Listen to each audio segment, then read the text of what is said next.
تمام تعریفیں اس اللہ عز و جل کے لیے لائق و زیبا ہے جو تمام جہانوں کا بنانے والا اور اسے پالنے والا ہے، اور درود و سلام اس کے آخری نبی محمد صلی اللہ علیہ وسلم پر۔ الحمدللہ کسی چیز کی اگر ہمیں اہمیت نہ معلوم ہو تو پھر اس کا فائدہ بھی ہم نہیں اٹھا پاتے، یاد رکھیے۔ دوسرا، کسی چیز کے مسائل معلوم نہ ہوں تو اس کا صحیح استعمال بھی ہم نہیں کر پاتے ہیں۔ اسی طرح اگر ہم رمضان کے فضائل نہیں جانیں گے تو اس کی اہمیت نہیں جان سکیں گے، اور اس کے مسائل نہیں جانیں گے تو اس کا فائدہ نہیں اٹھا سکیں گے۔ اس لیے کہ وہ شخص جو فضائل جانتا ہے، کسی چیز کی اہمیت جانتا ہے، وہ کافی نہیں ہوتا یاد تک جب تک کہ مسائل معلوم نہ ہو۔ اس لیے کہ انسان کو مسائل اس کی عبادت میں پختہ اور مضبوط کرتے ہیں۔ تو وہ مہینہ جو ہم پر آنے والا ہے اس کی کیا اہمیت ہے، اس کے کیا فضائل ہے، اگر فضائل ہم جان لیں، اس کی اہمیت دل میں جاگ جائیں گی، اور یہ مہینہ یقیناً میں سمجھتا ہوں ہر سال کے رمضان کی طرح پھر ہم پر نہیں گزرے گا۔ اس لیے کہ ہر سال جو رمضان مجھ پر آپ پہ گزرتے ہیں نا، یہ بالکل حقیقت ہے، چاہے ہم مانیں یا نہ مانیں، یا اس سے ہم اپنی آنکھیں بند کر لیں، اس حقیقت سے ہر رمضان صرف رسمی طور سے ہم پر آتا ہے اور رسمی طور سے چلا جاتا ہے۔ ایک بس کسٹمر ہی آتا ہے، بس اب رمضان آ رہا، ایک تہوار کا مہینہ آ گیا، اب اس میں ایک روزے رکھنا پڑتے، اس کے بعد ایک عید منانا پڑتی، سال بھر عید کے لیے پیسہ جمع کرنا پڑتا اور رمضان میں پورا خرچ کر دینا پڑتا ہے اس کے لیے، اور شرخواں منانا پڑتا اور لوگوں کو پلانا ہے، اور عیدی کے لیے مشقت اور محنت کرنا ہے، بچوں کے لباس کے لیے میری پوری محنت اور جو ہے مشقت ہے۔ باقی رمضان کا اس سے ہٹ کر عبادتی اعتبار سے، تقوی کے اعتبار سے کوئی ہم کو فائدہ نہیں ہوتا ہے۔ تو گویا اس مہینے کو ہم نے آج تک رسمن منایا، اللہ ماشاء اللہ، یہ میں سب پر الزام نہیں لگا رہا ہوں، اکثریت کو دیکھ کر تمام پر بات کہی جاتی ہے، یاد رکھیے۔ رمضان کا پہلا خیال ہمارے ذہن میں آتی، کیا باتیں ہمارے ذہن میں آتی بتائیے؟ آنا کیا چاہیے اور کیا آتی ہے، دونوں کو ایک طرف ہم رکھیں گے۔ چلیے، کیا آتی ہے ہمارے ذہن میں بات جب رمضان آتا ہے؟ سب سے پہلا فکر جو آتی ہے وہ یہ ہے، جب رمضان کا مہینہ آتا ہے جو سب سے پہلی فکر مردوں کو شروع ہوتی ہے کہ اب میں اپنے اہل و عیال کو کتنا لا کر دے سکتا ہوں اور کیسے روزی میں اضافہ کروں گا، یہ سب سے پہلا خیال آتا ہے نا۔ بچیاں ہیں، بچیاں بڑی ہو رہی ہے، بچے ہیں، بچے بڑے ہو رہے ہیں، ان کی مانگ بڑھ رہی ہے، ڈیمانڈز بڑھ رہی ہے، کپڑے مہنگے ہو رہے ہیں، ہے نا، یہ فکر ہوتی ہے۔ عورتیں ہیں، رمضان آ رہی تو ان کو کیا پہلی فکر ہوتی ہے؟ پہلی فکر یہ ہوتی ہے کہ اب رمضان میں لوگ آئیں گے تو گھر کے کلر کا کیا ہوگا، انٹیریئر ڈیکوریشن کو کیسے مینٹین کر پائیں گے، یہ پردے تو 2 سال پہلے بھی لوگوں نے دیکھے تھے، اب یہ سال کیسے چینج کریں گے، یہ لباس کب سے پہن رہے، یہ کیسے ہوں گے، یہ زیور کتنا پرانا ہو گیا، ہر بار لوگ دیکھ کے بول رہے شادیوں میں یہی پہن کے آ رہے، بار بار یہی پہن کے آ رہے، بدلے نہیں اب تک، تو رمضان آ رہا ہے تو اب کچھ نہ کچھ اس قسم کی تبدیلی ہو۔ پھر عید آنے لگیں گی، رمضان جب اپنے طول، تو پھر کپڑے کیسے لیے جائے، رات میں خریدی جائے، دن میں خریدی جائے، کون سے بازار سے کپڑے لیے جائے، کیا کروں، اس سے پورے ڈسکشنز ہوں گے۔ جیسے جیسے رمضان اپنے طول پر، اپنے جو ہے معیار پہ، اپنی بلندی پر چڑھتا جائیں گا، ویسے ویسے ہم عبادتوں کو چھوڑ کر دوسری فکروں میں لگے رہیں گے۔ لباس کے لیے شرٹ کے ہیں تو پینٹ کے لیے پریشان ہوں گے، ٹیلر کون سا ہو، بس یہی سب چلتا ہے۔ رمضان آیا تو یہ تمام فکریں ہمارے اطراف جو ہے ایک بادل بنا کر گھومتی ہیں۔ آئیے اس کے برعکس نبی اکرم صلی اللہ علیہ وسلم صحابہ کے لیے رمضان کیسے ہوتے تھے، یہ معیار ہے ہمارے لیے رمضان کا۔ احادیث میں آتا ہے کہ جو ہی رمضان کا مہینہ قریب آتا تو نبی اکرم صلی اللہ علیہ وسلم کمر بستہ ہو جاتے، مانا تیار ہو جاتے، مانا ریڈی ہو جاتے، صدقے خیرات کے لیے تیار ہو جاتے، روزوں کے لیے تیار ہو جاتے، قیام اللیل کے لیے تیار ہو جاتے، ذکر و اذکار کے لیے تیار ہو جاتے، تلاوت قرآن میں اضافے کے لیے تیار ہو جاتے، ہر قسم کی عبادتی تیاریاں آپ صلی اللہ علیہ وسلم کی اور صحابہ کی ہوتی، اس لیے کہ جیسا استاد ہوتا ہے ویسے تلامید اس کے اسٹوڈنٹس ہوتے ہیں، تو ظاہر سی بات اگر استاد کی تیاریاں ایسی ہیں، تلامید اس کے اسٹوڈنٹس بھی ایسے ہی ہوں گے۔ صحابہ کا بھی یہی معمول تھا۔ تو رمضان آ رہا ہے تو ان کے ذہنوں میں عبادتیں گھوم رہی ہے، عبادتیں کیسے کریں گے گھوم رہی ہے، کیسے وقت نکالیں گے وہ دیکھا جا رہا ہے، تجارت تو کیسے تھوڑا سا کم کر کے وقت زیادہ لگایا جائے وہ دیکھ رہے ہیں، قیام اللیل کا اہتمام، راتوں کی نماز کا کیسے کریں، دن میں تلاوت قرآن کا کیا معاملہ ہو، ذکر و اذکار میں کتنا وقت عام دنوں سے میں زیادہ دے پاؤں گا، کیسے اپنے رب کو راضی کر پاؤں گا، کیسے میرے روزے مکمل ہو، خوشی اور خضوع کے ساتھ ہو، کوئی کمی نہ آئے، اس کی تیاریوں میں صحابہ لگ گئے، نبی اکرم صلی اللہ علیہ وسلم لگ گئے، امہات المومنین لگ گئی، صحابیات لگ گئی، پورا سماج اور پورا معاشرہ یہی تیاری میں لگا ہے کہ رمضان میں کیسی عبادتیں ہو، کیسے میں زیادہ سے زیادہ عبادتیں کروں، یہ تھی ان کی تیاری اور یہ ہے ہماری تیاری۔ کتنا فرق ہے دونوں کے اندر؟ ہماری تیاری میں سوائے دنیا کے اور کچھ بھی نہیں ہے، اور ان کی تیاری میں سوائے آخرت کے اور کچھ بھی نہیں ہے۔ وہ یہ نہیں سوچ رہے کہ اب گھر کو رنگ کیسے دوں، یہ جو چھت ڈالا ہوا چھت کیسے بدلوں، پانی ٹپکتا ہر سال، عموماً چھت کھجور کے پتوں کے ہوتے جس میں پانی بھی گر جاتا تھا بارش کے اندر۔ اسی طرح جو ہے مسجد کا کیسا حال احوال ہو، یہ بھی ہوتا ہے کہ لوگ 5-5 10 دن مسجدوں کی تیاری میں کر سکتے ہیں، پہلے کر لیجئے رمضان سے، رمضان نہیں ہے تیاریوں کا دن، گھر کو رنگ کر سکتے ہیں، رمضان سے پہلے کر لیجئے، رمضان ضروری نہیں، یہ تو عبادت کا موقع ہے نا۔ تو یہ ایک موسم آ رہا ہے ہم پر، ایک بہترین موقع ہمیں مل رہا ہے، ایک زبردست جو ہے ایک مہینہ آ رہا ہے، لیکن اس مہینے کی آمد پر سوائے دنیا کے ہمارے ذہنوں میں کچھ بھی نہیں آ رہا. یاد رکھیے میں افسوس کے ساتھ کہہ رہا ہوں, میرے ذہن میں بھی اور آپ کے ذہن میں بھی, کوئی مستثنا نہیں ہے, کوئی ایکسیپشنل نہیں ہے, کوئی اس سے چھوٹ نہیں پا رہا ہے. ایسا کیوں ہوا؟ کیوں رمضان کی وہ حقیقت ہم نے نہیں جانی, وہ اہمیت نہیں جانی جو اس کی اصل تھی, اصل ہے؟ اور کیوں ہمارے ذہن میں تمام کی تمام صرف دنیا بھر گئی آخرت چھوڑ کر کہ اس مہینے کو آخرت کی نجات کا مہینہ بنا لوں؟ یہ ذہن میں نہیں آتا ہمارے ذہن اس مہینے کو خوب کھانے پینے کا مہینہ بنا لوں, خوب تیاریاں ہو رہی, خوب منایا جا رہا ہے, روز خوب کھایا جا رہا ہے, بازار سجے صرف کھانے اور پینوں سے اور لباس سے. جبکہ ہونا یہ چاہیے کہ رمضان آتے لوگوں کا اندازہ ہو جائے, قوموں کا اندازہ ہو جائے کہ مسلمان عبادت کی تیاری میں ہیں. اب تم کو دنیا میں نہیں ملیں گے یہ, اب بازاروں میں نہیں ملیں گے تم کو یہ, اب ان کا معاملہ الگ ہو گیا. اب یہ کم از کم ایک مہینہ بہت زیادہ عبادت میں رہیں, اور وہ عبادت رسمی نہیں ہوں گی ان کی. جب یہ ایک مہینہ عبادت کریں گے اس کا اثر سال بھر پاؤں گے تم ان کے اوپر. اللہ رب العزت نے رمضان کا مقصد بیان کیا سورہ بقرہ سورہ نمبر 2 آیت نمبر 183 میں, جو کہ رمضان کے اندر روزے چونکہ رکھتے تو روزے کا مقصد بیان کر فرمایا یا ایھا الذین آمنوا کتب علیکم الصیام کما کتب علی الذین من قبلکم لعلکم تتقون.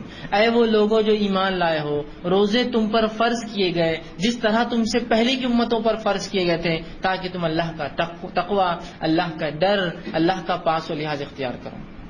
کیا مقصد ہے روزوں کا رمضان کا؟ سن لیجئے.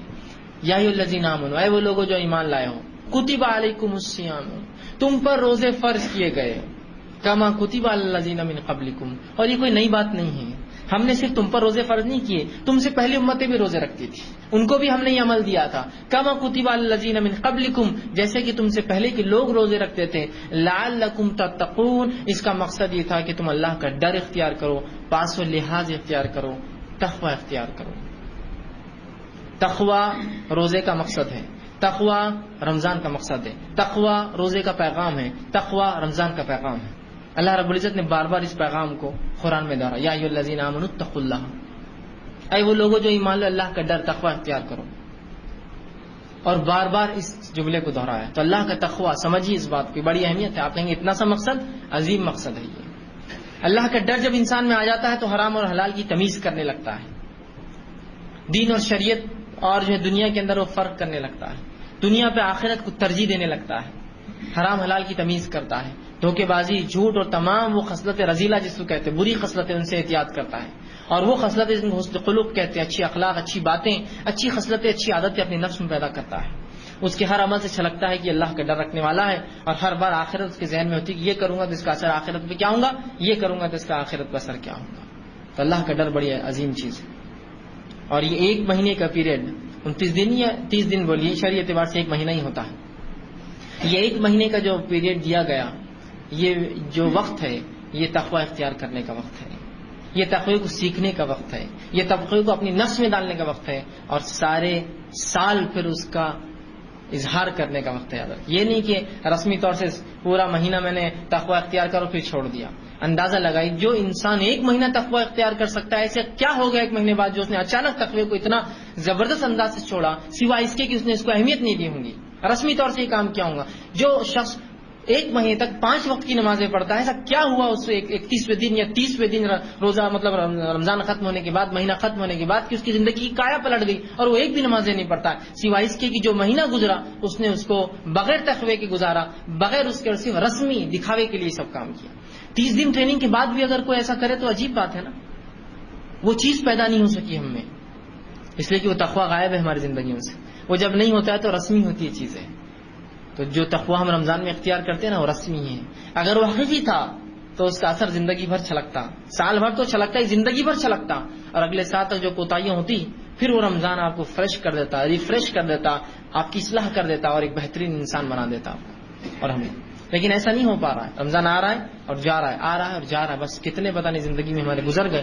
اللہ ہی رحم کرے, پتہ نہیں اگلا ہم پاتے ہیں یا نہ پاتے ہیں. تو اس سے پہلے کہ رمضان اس کی تیاری کر لیجئے اور پرماننٹ چینج کے ارادے کیجئے, ایک مکمل طور سے ایک بنیادی تبدیلی, پرماننٹ چینج لائف کے اندر کرے. اور رمضان ہے ہی اس کے لیے, دیا ہی گیا اس کے لیے کہ ایک مکمل تبدیلی انسان کے اندر لا دے وہ ایک مہینہ کے اندر. اور جب مہینہ بھر انسان نمازیں پڑھے اور صرف فرض بھی پڑھے تو 5 وقت کی نمازیں پڑھتا ہے, 30 دن پڑھتا ہے, 150 وقت کی نمازیں پڑھ رہا ہے. 150 بار کسی عمل کو دہرانے کے بعد کیا پھر وہ عمل بھول سکتے ہیں آپ اتنے آسانی سے؟ کہ ایک چاند دکھا تو مسجد میں جگہ کی کمی ہو گئی، اور ایک چاند دکھا تو مسجد کی صفیں ایسی ویران ہوئی کہ اگلے سال تک سے ترس رہی ہے کہ لوگ آ کر کھڑے ہو اس کے اوپر. ہے نہیں ہے حقیقت. تو کیا مسلمان نے رسمی منایا اس رمضان کو کہ ایسی کوئی مسجد نہیں ہوتی شہر اور گاؤں میں جو رمضان کی 1 تاریخ تک چاند دکھ جاتا ہے، پہلی تراویح ہوتی ہے، دوسری تراویح ہوتی ہے، اس میں جگہ پورتی ہو. سڑکوں پہ آ جاتے ہیں، چھتوں پہ چڑھ جاتے ہیں، راستے بند کرنے پڑتے ہیں، ہے نا. وضو خانوں پہ لوگ چڑھے ہوئے ہیں، طہارت خانوں کے پاس نمازیں ہو رہی، چپلیں ہٹا کر نمازیں پڑھ رہے ہیں.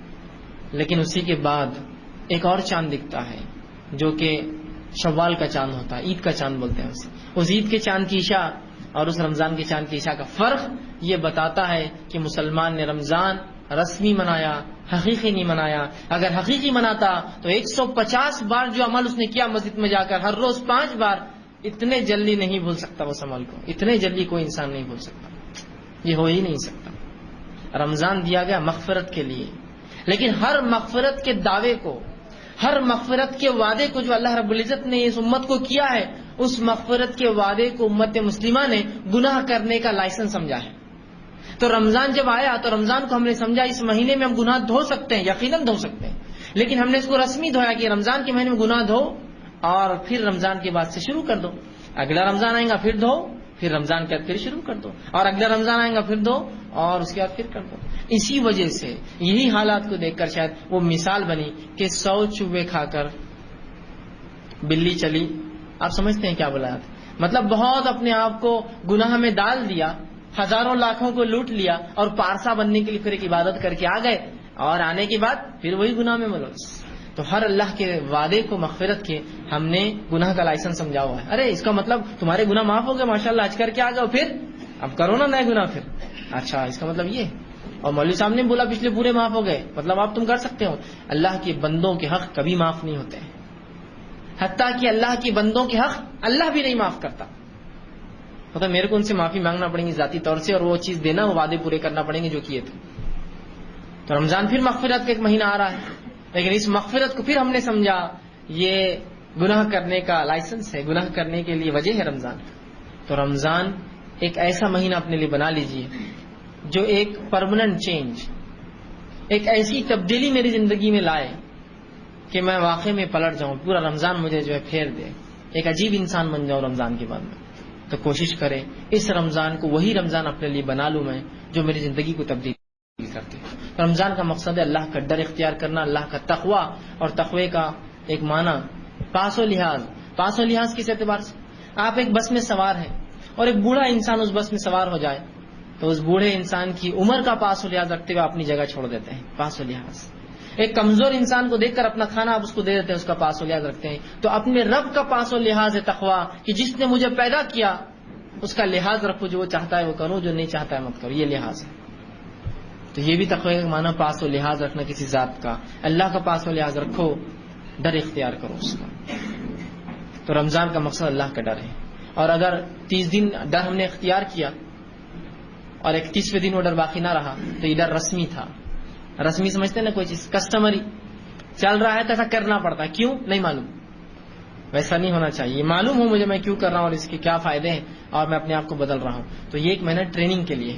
تو 30 دن جو انسان عمل کرے نا وہ زندگی بھر ہو سکتا ہے. اس لیے تو اللہ رب العزت نے اپنی حکمت سے 30 دن طے کیے. چاہتا تو 3 مہینے کے روزے حکم دے سکتا تھا، رکھنا پڑتے تھے ہم کو. چاہے تو 6 مہینے کے کہتا تھا، رکھنا پڑتے تھے ہم کو. چاہے ہر مہینے آڑ بولتا تھا، رکھنا پڑتے تھے ہم کو. نہیں کیا. اللہ کو مانتا ہے کافی. ایک مہینہ، ایک مہینے میں انسان کی کایا پلٹنے کی بہت ہے. جو انسان ایک مہینے حرام چیزوں سے بچتا رہا، حرام چیزیں کھانے، حرام چیزیں پینے، حرام چیزوں کے استعمال سے، تو کیا ہی ممکن اس کے لیے نہیں ہے کہ وہ بعد میں بھی سال بھر بچتا رہے. ایک مہینہ بہت لمبا عرصہ ہوتا ہے، یاد رکھیے.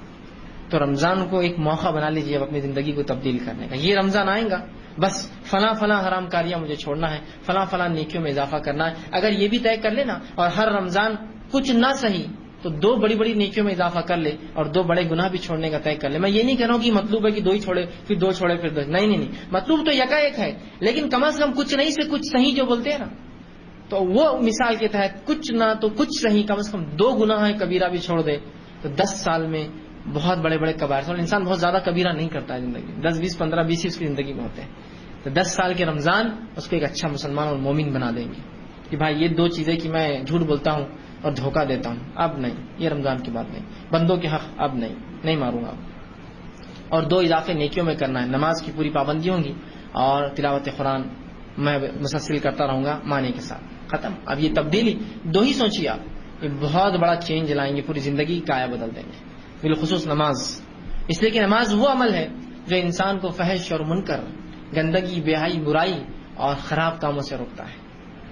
ٹھیک, تو ایسے اضافہ کرتے رہے تو ہر رمضان 2 گناہ اور ہر رمضان 2 نیکیوں میں اضافہ کرے تو دیکھیے آپ کی زندگی 10 سالوں میں بدل جائیں گی. مطلوب نہیں ہے, لیکن کچھ نہیں سے کچھ صحیح کی مثال دے رہا ہوں.